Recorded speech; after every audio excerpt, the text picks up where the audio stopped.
Merhaba arkadaşlar, kanalıma hoş geldiniz. Evet, ama videoma hoş geldiniz. Öncelikle bu videomda oturuyor olmak bir yandan güzel, bir yandan zor.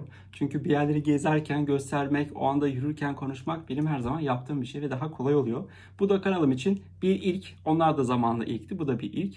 Bu videomda aslında çok fazla lafı uzatmak istemiyorum ve sizlere Avrupa'yı gezerken özellikle ilk kez bulunduğunuz bir şeyde, hatta üstüne üstlük bir de kısa bir süreniz varsa şiddetle tavsiye ettiğim, videolarımı eğer izliyorsanız çok sıklıkla değindiğim bir uygulamadan bahsetmek istiyorum.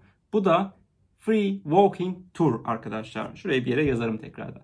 Bu tamamen çok güzel bir bilgiye, o şehrin kültürüne dair, özellikle mimarisine dair, işte küçük keşfedilecek detaylarına dair, bilinmeyen gizli kalmış bölümlerine dair hızlı, e, detaylı ve belki de en önemlisi çok ekonomik bir şekilde ulaşmanızı sağlayan uygulama.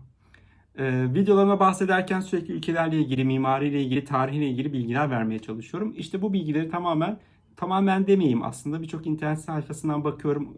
Gittiğim zaman oradaki müzelerle ilgili broşürleri inceliyorum ama eğer zamanım uygunsa kesinlikle bir free walking tura katılmaya çalışıyorum ki öncesinde ilk gider gitmez bir şehrin genel yapısını, ülkenin genel tarihini birazcık göreyim. Ondan sonra ona göre hangi alan benim daha çok ilgimi çekiyorsa onun üzerinden kalan zamanımı planlamasını yapabileyim diye. Şimdi Free Walking Tour konseptinden çok biraz bahsedeceğim. Ardından da size uygulamada nasıl bir tur bulunur, nasıl kaydolur onları ekran görüntüsüyle aktarmaya çalışacağım. Free Walking Tour'un en önemli şeyi şu. Bu arada ismi Free Walking Tour ben diyorum ama hani bu şekilde biliniyor. Ama internette birçok farklı başlıkta uygulama var. Bunları görebilirsiniz. Ben genelde bu site üzerinden yapıyorum. Daha başka diğer siteleri de kullandım. Onlar da gayet güzeller ama elim buna alıştı. Uygulamasını indirdim. Bunun üzerinden ilerliyorum. Buradaki mantık şu. Rehberler var. O rehberler bu site üzerinden tur açıyorlar. Mesela şu anda ben de o site üzerinden bir tur açabilirim. Diyebilirim ki işte İstanbul'da tarihi Yarımada'yı gezdiriyorum. Turun içeriği bunlar. 1,5 saat Fransızca olarak da gezdirebiliyorum diyorum diyelim ki. Oradan da diğer insanlar görüyorlar. Hangi saatteyse onun üzerinden rezervasyon yapıyorlar. Rezervasyon ücretsiz, uygulamayı kullanmak ücretsiz, her şey ücretsiz. Ve ondan sonrasında da buluşma noktasında, buluşma saatinde buluşuyorsunuz. Genelde 10 kişi, 15 kişi maksimum olur. Bazen 4 oluyor. Bazen son dakika iptaller oluyor vesaire. Ama şu ana kadar benim katıldığım en fazla 25 kişilik bir gruptu. Ama çok fazla, hiç normal değil. Genelde 10 kişi civarı olmuş oluyor. Ve bir yandan insanlarla kaynaşmak için de çok güzel oluyor. Çünkü bütün herkes genelde ikili, üçlü arkadaş grubu geliyor en fazla ama tek gelenler de var. Tek gelenler zaten daha kolay kaynaşıyorlar. Bir yandan şehri gezerken, bilgilenirken bir yandan da yeni bir arkadaş edinebiliyorsunuz. Bu şekilde tanıştığım ve arkadaş olduğum arkadaşlarım var arkadaşlar. Ve turun sonrasında da gönlünüzden ne koparsa aslında bahşiş usulü oluyor. Ücretli turlar da var ama %90'ı ücretsiz bunların. Onun için free deniyor. Ve genelde 10 euro, 15 euro olarak da rehbere katkıda bulunabiliyorsunuz. Bu tabii ki rehberi ne kadar beğendiniz, bilgileri nasıl aktardığı, ne kadar memnun kaldığınıza göre tamamen sizin tercih edeceğiniz bir ücret. Dolayısıyla sonunda da böyle bir katkı da bulunuyorsunuz. Tabii orada kayıt yaptığınız için sistem üzerinden o tura kaç kişinin gittiğini, daha sonrasında yoklama alıyorlar gittiğiniz zaman isimleri soruyorlar. İşte herhangi bir kişi geç kaldı mı, kaç kişiyiz vesaire netleştirmek için. Onun üzerinden de katılımcı sayısı kadar ya da düzenlemiş olduğu tur kadar o kısmı tam bilmiyorum. Rehberlerden tabii ki belli bir komisyonu da bu web siteleri almış oluyorlar. Böyle bir işleyiş var arkadaşlar. Ben bunu bu arada şiddetle hani kendi yaşadığınız şehirde, kendi yaşadığınız ülkede de katılmanızı tavsiye ediyorum. İstanbul'da bir sürü var. Ankara'da var. Ya birçok şehirde var bakabilirsiniz. Avrupa'nın da çoğu şehrinde var gerçekten. Onun için de ben bunu bütün arkadaşlarım Nihat nerelere gidelim dedikleri zaman birçok şey söylüyorum. Ama hemen sonrasında da kesinlikle bir free walking tura da katılmaya çalışın diyorum. Burada tabii ki turlar birçok farklı dilde oluyor ama en yaygın İngilizce. Türkçe bir tura denk gelmedim. Türkiye'de olursa belki denk gelebilir ama genelde tabii ki yabancıları da kapsayıcı olmak açısından ortak dil İngilizce üzerinden turlar yapılıyor arkadaşlar. Onun için İngilizce bilmeniz bu tur için şart diyebilirim. Diğer türlü maalesef çok anlaşılır olmaz. Videolarımı görmüşsünüzdür. Annemle Avrupa'yı gezdiğim zamanlarda biz yine katıldık. Annemin yabancı dili yok ama ben orada simultane tercüme olarak anneme çevirilerde bulundum ve onun açısından da bence oldukça faydalı oldu. Dolayısıyla hani arkadaşla berabersiniz, eşinizle, dostunuzla berabersiniz. Bir tane dil bilen kişi olsa diğeri hani ben bilmiyorum acaba benim için verimli olur mu olmaz mı diye düşünmesine gerek kalmaz. Şimdi hemen uygulamaya geçelim. Eğer sorularınız vesaire olursa ben bu videoda bahsetmediğim her zaman yorum kısmından sorularınızı sorabilirsiniz arkadaşlar. Elimi kolumu çok fazla kullanıyorum. Haydi bakalım. Ama öncesinde iki elinizin arasına başınızı alıp eğer bu kanala henüz abone olmadıysanız hemen şuradan abone olabilirsiniz. Hiçbir şey için geç değil. Bunun için size birazcık zaman tanıyorum. Bildirim açabilirsiniz. Videoyu şimdiden beğenebilirsiniz. Hatta video sonrasında ne kadar güzel bir video olmuş yazabilirsiniz. Bu konuda lütfen serbest ve özgür hissedin. Şaka bir yana telefonu kullanacağım için kendi telefonumu annemin telefonuna geçtim. Görüntü kalitesi bir tık düşmüş olabilir ama her zaman videolarımda ben içerik diyorum ve hemen ekranımı sizlerle paylaşıyorum.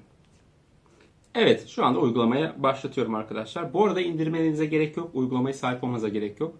Direkt internet sitesi üzerinden de rezervasyonlarınızı yapabilirsiniz. Turları inceleyebilirsiniz. Bakın sayfaya girdim. Şimdi nereye gidelim? Burada yukarı kısma yazabiliriz. Bu arada şu anda ben telefonda İngilizce kullandığım için uygulama İngilizce. Belki telefonunuzu Türkçe kullanırsanız uygulamayı Türkçe'de görüntüleyebilirsiniz ama İngilizce olarak devam edelim biz.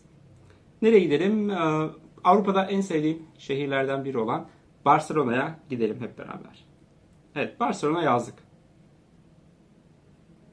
Bakın Barcelona'daki turlara bakıyoruz. Buradan inceleyebilirsiniz. Barcelona işte mesela bike tur, bisiklet turu varmış.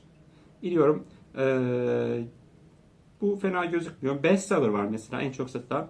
Barcelona işte Eskişehir, Old Town gezisi. İspanyolca ve İngilizce bakın şurada gözüktüğü üzere. 2 saat sürüyormuş. 10'da, 10.30'da vesaire vesaire varmış. Yukarıdakine bakalım. O da 2,5 saat sürüyormuş. Hangisine gitsem? Bakın puanını görüyorsunuz. Bu 9,6 almış. 1236 tane de yorum almış. Aşağıdakine bakalım. 9,5 çok güzel. 2538 tane de yorum almış. Ben hadi şuna bakalım. Bestseller'a bakalım. Bakın 0 euro yazıyor gördüğünüz üzere. Tip based yani bahşiş üzerinden olacak. 2 saat sürüyormuş. En yakın tur 3'teymiş. Bugün saat 3'te. Tabii oranın saati olduğu için. Ben buradan ne yapacağım? Tarih seçeyim. Ne zaman seçelim? Haftaya işte bu çarşamba günü olsun. İngilizcelere bakıyorum. Çarşamba günü saat 10.30'da bir tur var. Bakalım select ticket dediğimiz zaman evet. Bir kişilik şu anda otomatik olarak verdiği yer var demek ki bu turda. Buradan book dediğim zaman bakın 0 euro. Hiçbir şey vermenize gerek yok. Direkt turu alabilirsiniz. Buradan kişi sayısını arttırabilirsiniz. Şöyle güzel bir bilgi verebilirim. Daha doğrusu önemli bir bilgi verebilirim. Bakın 3-4 yaptım. Bakın 4'ten fazlasına izin vermiyor. Çünkü artık grup turuna girmiş oluyor. Bu uygulamanın konseptine çok uygun olmuyor arkadaşlar. O zaman ayrıca bir grup turu satın almanızı istiyor uygulama. Haklılar. Şimdi onun için mesela indim. Bir kişi, iki kişi neyse. Daha sonrasında book dediğim zaman bununla ilgili işte mesela book diyelim. İniyorum. 10 dakikalık şey var. Burada bakın bilgileri yazmam lazım. İsmim, soyisim, telefon numaram vesaire. Şu an kayıt olmadım. Ya daha doğrusu giriş yapmadım. Giriş yaptığım zaman bunları yazmanıza gerek yok her seferinde. Direkt çıkıyor. Eski katıldığınız turlar vesaire de çıkmış oluyor. Sonrasında da bilgileri girdikten sonra bakın buradaki confirm booking dediğiniz zaman, onayla dediğiniz zaman size zaten bir mail geliyor ve onaylamış oluyorsunuz. Ha gitmek istemiyorsunuz vazgeçiniz. Lütfen ama lütfen iptal edin. Çünkü oradaki rehber de ona göre bir beklentiye girmiş oluyor. Ona göre kotayı doldurmuş oluyorsunuz. Dolayısıyla gitmeyecekseniz yani turdan 1 dakika öncesine kadar dahi yine uygulamaya girip ya da web sitesindeki mail üzerinden iptal et seçeneğine basarak ücretsiz bir şekilde yine iptal edebilirsiniz. Lütfen emin olduğunuz turlara gidebileceğiniz turlara gidin. Orada bir aksilik çıktı, programınızı değiştirmek zorunda kaldınız. Muhakkak o anda lütfen turu da iptal etmeyi unutmayın. Bu da böyle bir önemli bilgi. Şimdi geri geldim. Bakın neler görebiliyorum. Tarihi gördüm, saati gördüm. Her şey bana uygun. İniyorum. Neler varmış içerisinde? Bakın gezeceğimiz bütün noktaları tek tek koymuş. Bayağı da kapsamlıymış. Zaten birbirine yakın yerler bunlar. Bakın meeting point nerede buluşacakmışız? Yeri burada. Aşağıda yorumları görebiliyorsunuz. İndik. İşte burada detaylar var ama zaten hepsini ben size bahsettim. Ondan sonrasında bakın aynı kişilerin yapmış olduğu diğer turları buradan yine inceleyebiliyorsunuz. Yani bir günde birden fazla tura katılabilirsiniz. Peş peşe katılabilirsiniz. İşte bir tanesi 10'da başlıyordur. İşte 2 saat sürüyordur. 12'de bitiyordur. İşte daha çok Old Town'u gezdiriyordur. Diğeri Sagrada Familia ve çevresini gezdiriyordur. İşte atıyorum 1'de başlıyordur. Bununla ilgili herhangi bir sınır yok. Bazen turlara katıldığım zaman hatta şey oluyor. Dün de beraberdik. Çünkü rehber birden fazla lokasyonda başka tur içerikleriyle tur yapabiliyor. ve bunlarla da karşılaşabiliyorsunuz. Şöyle yapacağım. Bir de gelin mesela yaşadığımız şehir olan İstanbul'a bakalım. Bakın İstanbul'da bu mesela aşağıda ben bakarken görmüştüm. Neredeydi? Ücretli turlar var tabii, hani bu olabiliyor 60 euro, 40 euro, 20 euro turlarda olabiliyor ama dediğim gibi %99'u ücretsiz. Mesela Quick Tour diyor, 1,5 saatlik bir hızlı bir turmuş. İngilizceymiş. Hemen bakalım. Vaktim yok belki, geldim. Çünkü şey oluyor, genelde gidiyoruz şehre ama bakıyoruz. Yani binalar ne kadar güzel bir binaymış oluyor. Fotoğraf çekiyoruz ama o binanın arkasındaki hikaye nedir? Bunu bilmek bence önemli. Diğer türlü o şehre gittik gezdik olmuyor gerçekten. O binadaki detaylardaki tarihi bildikçe o şehriyle ilgili aklımıza bir şey kalıyor veya bağlantıları kurabiliyoruz aslında. Avrupa tarihini biz okulda çok fazla öğrenmiyoruz ama ben bu free walking turlarla beraber katıldığım gezilerde şimdiye kadar herhalde yani 15 taneden fazla katılmışımdır. Belçika'da dinlediğim hikayelerdeki işte Belçika ile Fransa, işte Hollanda arasındaki o tarihsel süreç. Bu sefer Fransa'ya gittiğim zaman, dinlediğim zaman onları bir şekilde bağlantılarını kurmaya sağlıyor aslında. Geçen en son Atina'da katıldım. 2 hafta öncesinde. Ve tabii ki tahmin edersiniz ki sürekli Osmanlı'dan bahseden bir turdu. Tabii orada bir Türk katılımcının olmuş olması birazcık bence konuşmasını şekillendirmesini sağladı. Ben öyle hissettim. Bu da böyle bir dipnot. Evet, bakın burada neler varmış. İstanbul'u bildiğimiz için daha çok söylüyorum. Mesela burada işte en çok gözülmesi gereken yerler. Daha sonra işte hediye alınacak yerleri gösteriyormuş. İşte bir takım detaylı bilgiler verecekmiş. Neler yapılmalı, nereden en ucuz alışveriş yapabilirsiniz gibi bir takım bilgiler veriyormuş. Bazen bu da oluyor. Turlarda çok detaylı bilgiler veriliyor ama turun haricinde de işte atıyorum İstanbul'da en güzel baklava nerede yenebilir? Şuralarda yiyebilirsiniz. İşte ne bileyim İstanbul'da hediyelik eşya mı alacaksınız? Şuralardan alabilirsiniz gibi yönlendirmeler yapabiliyorlar. Hani sizle beraber gelip onların üzerinden komisyon aldıkları bir şekilde düşünmeyin lütfen. En güzel çay nerede içilir? Şurada içilebilir gibi yönergeler de verebiliyorlar. Hepsi yapmıyor zaten. Bakın işte Mısır pazarı var. Mısır pazarı. Mısır çarşısı. Mısır çarşısı var. Topkapı Sarayı vesaire vesaire hepsini görebiliyorsunuz. Buluşma yeri vermiş. Yorumlara bakıyorsunuz gibi. Evet, yani aslında durum bu kadar basit. Free Walking Tour. Ben tavsiye ediyorum. Evet arkadaşlar, videomuzun sonuna geldik. Umarım faydalı bir video olmuştur. Eğer Free Walking Tour'u ilk kez bu videoda bu kadar kapsamlı gördüyseniz, dinlediyseniz, umuyorum ki burada edinmiş olduğunuz bilgilerle gittiğiniz zaman Türkiye'de veya başka ülkede kullanırsınız. Kullanırsanız lütfen yorumlarınızı bu videonun altına yapın. Nasıldı, nasıl geçti? Belki bu şekilde birbirimizi de motive etmiş oluruz. Motive değil de aslında belki ne derler? Teşvik etmiş oluruz. Ve bu şekilde de yaygınlaşmış olur. Parantez, herhangi bir reklam, herhangi bir çalışma elbette yok arkadaşlar bu videoda. Tamamen kendi gördüklerim, kendi düşüncelerimi paylaştım. Ben çok faydalandım. Sizler de için de faydalı olmasını diliyorum.